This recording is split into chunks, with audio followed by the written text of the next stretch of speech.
Hello! Hi! అందరూ బాగున్నారని అయితే అనుకుంటున్నాను. ఇదొచ్చేసి last day in India. So, వచ్చే రోజనమాట. ఒక రోజు ముందు ఐరాన్ ఒక 2, 3 వీక్స్ నుండి ఒప్పించి హెయిర్ కటింగ్‌కయితే ఒప్పించగలిగాము. తనకస్సలు హెయిర్ టచ్ చేస్తే అస్సలిష్టం ఉండదు. పొడవుగా ఉంటేనే ఇష్టం. బట్ ఇంకా హెయిర్ అంతా పీచు అయిపోయింది ఇండియాలో వాటర్‌కి, వెదర్‌కి. సో, వెళ్ళే ముందు కొంచెం చిన్నగా కట్ చేపిస్తే సమ్మర్‌కి సెట్ అవుతది అని చెప్పేసి, ఇంకా ఇటు యూఎస్‌కి వచ్చే రోజనమాట.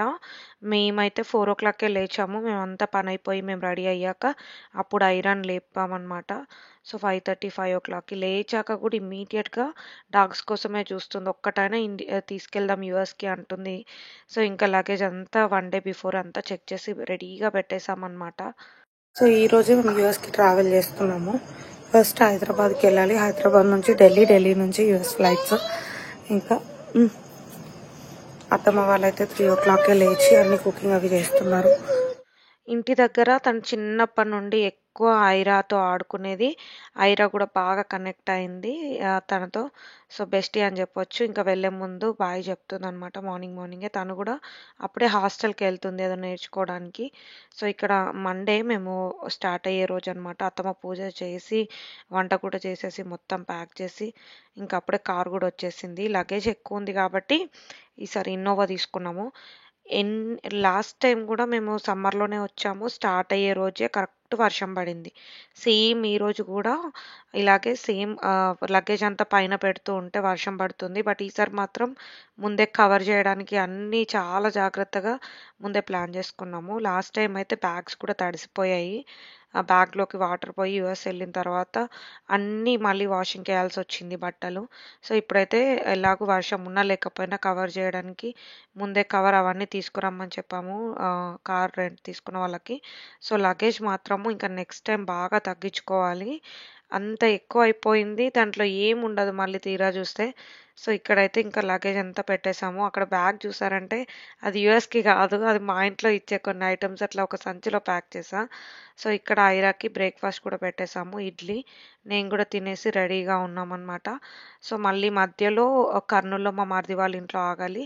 సో, ఇంటి దగ్గర ఒకసారి అత్తమ్మ వాళ్ళ నుండి బ్లెస్సింగ్స్ తీసుకుంటున్నాము. సో, వాళ్ళు యూఎస్‌కొస్తారు. ఆహ్, ఇంకా ఆలోపైతే ఇంకా టైం ఉంది గదా! సో, ఇంక వెళ్ళే ముందు మళ్ళీ కింద డాగ్స్‌కి దగ్గరికెళ్ళి బాయ్ చెప్తున్నామనమాట. చాలా మిస్ అయిపోతది. ఐరాకైతే ఎంత నచ్చిందో. వేటికైనా అది యానిమల్స్ కానీ, నిజంగా ఫ్రెండ్స్ కానీ కనెక్ట్ అయితే మాత్రం చాలా ఎమోషనల్‌గా కనెక్ట్ అవుతది ఐరా. అండ్ ఫ్రెండ్స్ అయితే ఇద్దరు ముగ్గురితో కనెక్ట్ అయినా కానీ చాలా ఎక్కువ బాండింగ్ పెట్టుకుంటది. వాళ్ళని మిస్ అయిపోతదనమాట.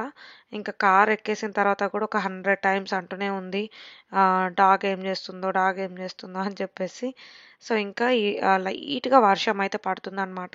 సో, ఇప్పుడు మా మరిది వాళ్ళ పాప, ఐరా బాగా ఆడుకునేవాళ్ళు. ఒకసారి కలిసి వెళ్దామని మధ్యలో ఆగాం. ఎక్కడికి వెళ్తున్నావు కన్నా? ఎవరుంటారు యుఎస్ లో? ఇంకా యూఎస్‌కి బోనస్ చేసుకోవాలి. లాస్ట్ టైం కూడా అలాగే ఒక సంచిలో మా ఇంట్లో ఇవ్వాల్సినవి, బ్లౌజులు కుట్టించేవి, కొన్ని శారీస్ అలా అన్నీ పెట్టుకున్నాననమాట. అలాంటి సంచిలోనే. సో, ఇప్పుడు కూడా ఆ సంచి ఎయిర్‌పోర్ట్ దాకా తీసుకొస్తున్నావు అదే అని జోక్స్ ఏసుకుంటూ ఉండే. సో, ఇంకా మధ్యలో సాయిబాబా టెంపుల్ అవన్నీ వస్తున్నాయి. సో, ఇవన్నీ లాస్ట్ వ్లాగ్‌లో కూడా చూపిచ్చాను. సో, ఇంకా 2 అవర్స్‌లో ఇక్కడ కర్నూల్‌కి రీచ్ అయిపోయాము. మా మరిది వచ్చేసి మాకు లంచ్ ప్రిపేర్ చేసి ప్యాక్ చేశాడనమాట. మార్నింగ్ అయితే అత్తమ్మ డిన్నర్ అండ్ బ్రేక్‌ఫాస్ట్ ప్రిపేర్ చేశారు. సో, ఇక్కడ మా మరిది పొద్దున్నే వంట చేసి తీసుకొనొచ్చి కలిసి సెండ్ ఆఫ్ ఇచ్చారనమాట. కొద్దిసేపు ఆగి మళ్ళీ స్టార్ట్ అయిపోయాము. మెయిన్‌గా మాకు ఫ్లైట్ వచ్చేసి 8:30 night.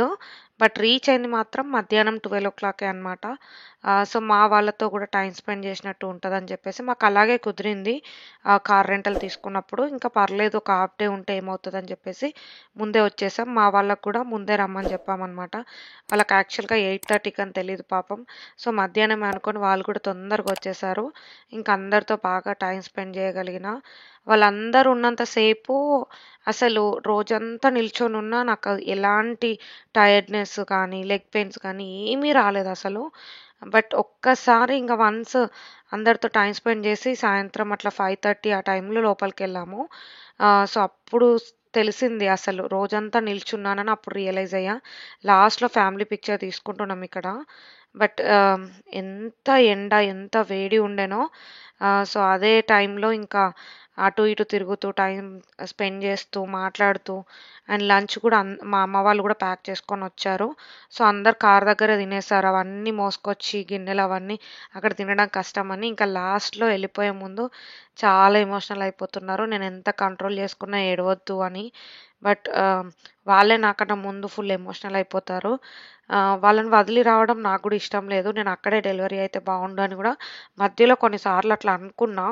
But I don't know మళ్ళీ ఇక్కడే చూపించుకున్నాము. ఇన్స్యూరెన్స్‌లు కానీ అన్నీ ఎవ్రీథింగ్ ఆలోచిస్తే మళ్ళీ నరేష్‌కి జాబ్ పరంగా ఇక్కడికి రావాలి. సో, అవన్నీ ఉంటాయి కాబట్టి ఓన్లీ బర్త్ రైట్ కోసం అయితే ఆలోచించే పర్సన్ నేనేం కాదు. ఇన్ కేస్ అది ఇక్కడ ఉన్నా గానీ ఒక్కొక్కసారి రాకుండా రూల్ తీసేసాడు మొన్న. అదెప్పుడు ఎలా ఉంటదో తెలీదు. సో, చాలా వరకు అన్నీ ఆలోచిస్తే ఎళ్ళిపోవడమే కరెక్ట్ అనిపిచ్చింది. డెలివరీ టైంకి. ఫస్ట్ అయితే నేను చాలా రోజులు ఇంకా డెలివరీ అంతా ఇక్కడే ఉంటే అందరి మధ్యలో బావుంటది అనిపిచ్చింది. కానీ యూఎస్‌కి ఎంత వచ్చినా పేరెంట్స్ రాగలుగుతారు. అక్క చెల్లెళ్ళు, పిల్లలు అందరు రాలేరు.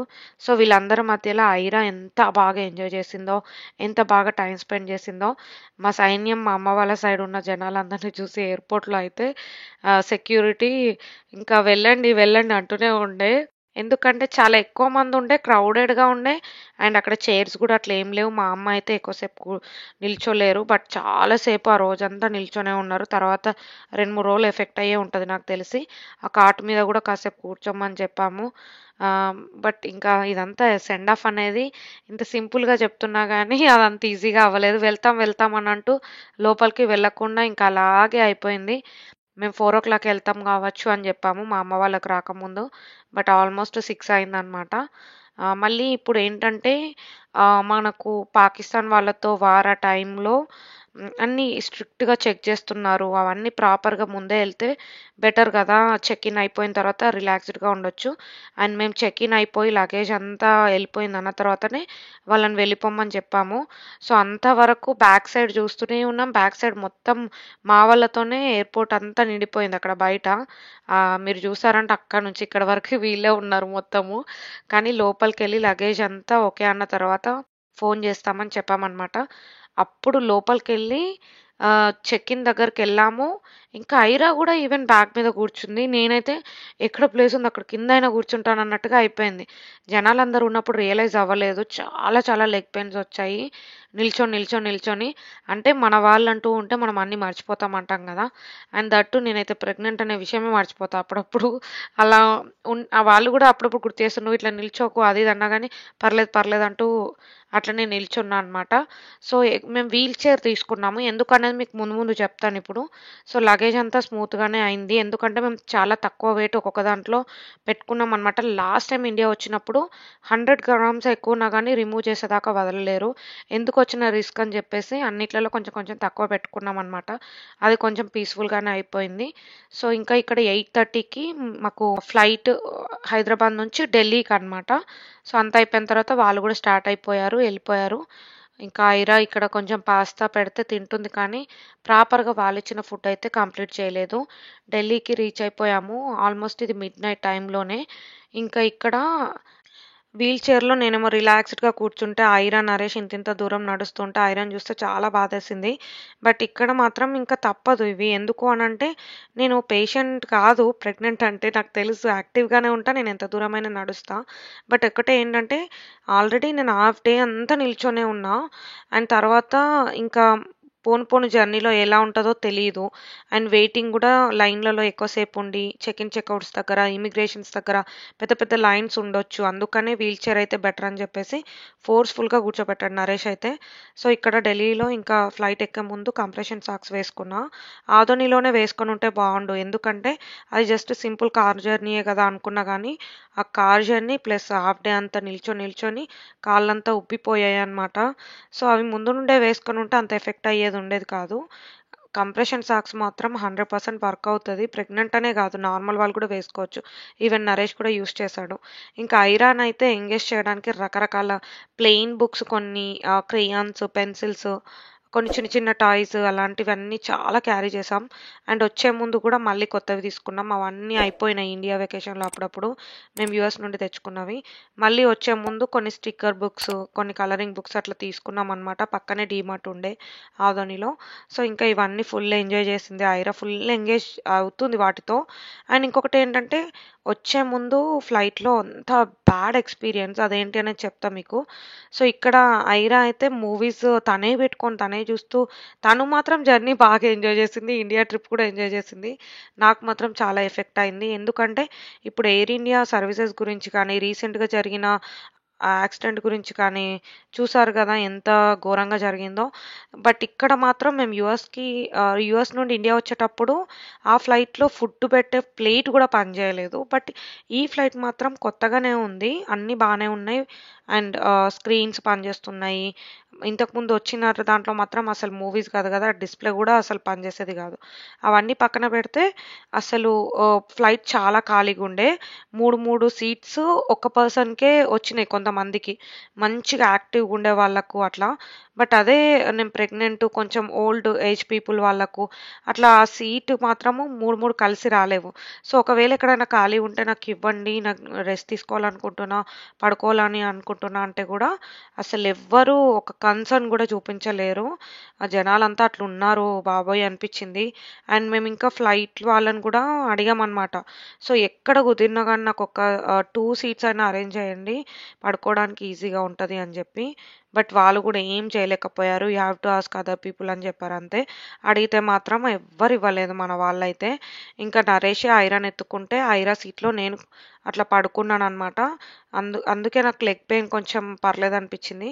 ఇంకొకటేంటంటే బ్యాగ్స్ మొత్తం ఖరాబయిపోయినాయి. మా 6 బ్యాగ్స్‌లలో 4 బ్యాగ్స్ బ్రేక్ అయ్యాయి. హ్యాండిల్స్ పోయాయి. టైర్స్ కూడా పోయాయి. ఐ డోంట్ నో ఎలా హ్యాండిల్ చేశారో అవి గానీ, ఈవెన్ ట్యాగ్స్ కూడా లేవు.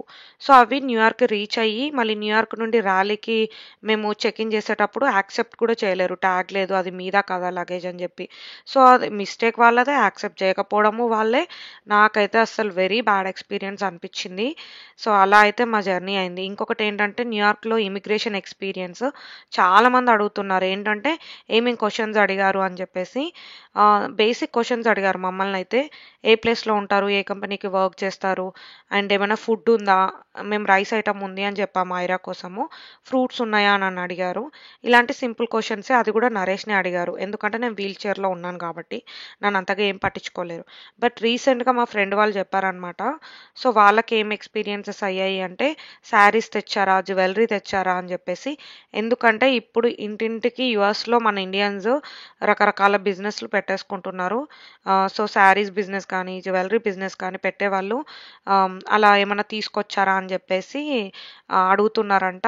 అండ్ రీసెంట్‌గా గోల్డ్ కూడా సరిగ్గా డిక్లేర్ చేయకపోతే ఇంకా అది కూడా ఒకటి ప్రాబ్లమ్ అని చెప్పారు.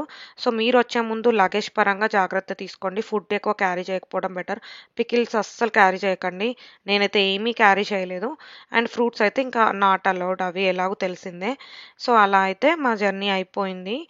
ఇంకేమైనా మీకు డౌట్స్ ఉంటే ఇమిగ్రేషన్ రిలేటెడ్ నాకు ఇన్‌స్టాగ్రామ్‌లో పింగ్ చేయండి. ఇంట్లోకైతే అడుగుపెట్టాము. ఇంట్లోకి అడుగు పెట్టగానే కొత్త ఇంట్లోకొచ్చినట్టు ఫీలింగ్ వచ్చింది. ఎందుకంటే ఇల్లు తీసుకున్నప్పుడు ఒక రకమైన స్మెల్ వస్తది కదా! పెయింట్‌ది. సో, అలా వచ్చిందనమాట. ఈవెన్ మేము ఏసీ ఆన్‌లోనే పెట్టాము. ఎయిర్ సర్క్యులేషన్స్‌కి.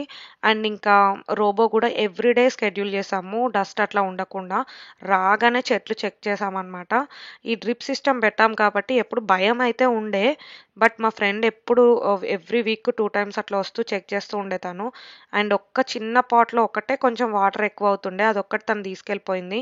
సో, ఇవి ఇంకా సన్‌లైట్‌కి అన్నొక దగ్గర ఉండి మంచిగా నీట్‌గా గ్రోత్ కూడా ఎక్కువగా ఉందనిపించింది.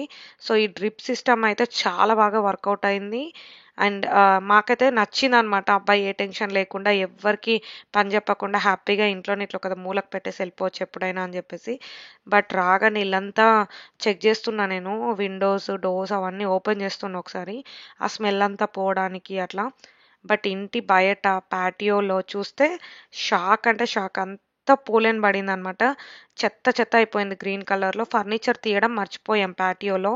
మొత్తం ఫర్నిచర్ కానీ అంత కింద గ్రీన్ కలర్‌లో ఒక రకంగా ఉంది. బట్ నెక్స్ట్ డే మాత్రం నేను 4:00, 5కే జెట్ లాగ్ వల్ల పడుకోకుండా ఆల్మోస్ట్ 4, 5 అవర్స్ టైమ్ స్పెండ్ చేసి ఇంటి ముందు పాటియోలో మొత్తం క్లీనప్ చేశాను. అది నెక్స్ట్ వ్లాగ్‌లో చూపిస్తా మీకు. ఒక రేంజ్‌లో డీప్ క్లీనింగ్ అయింది.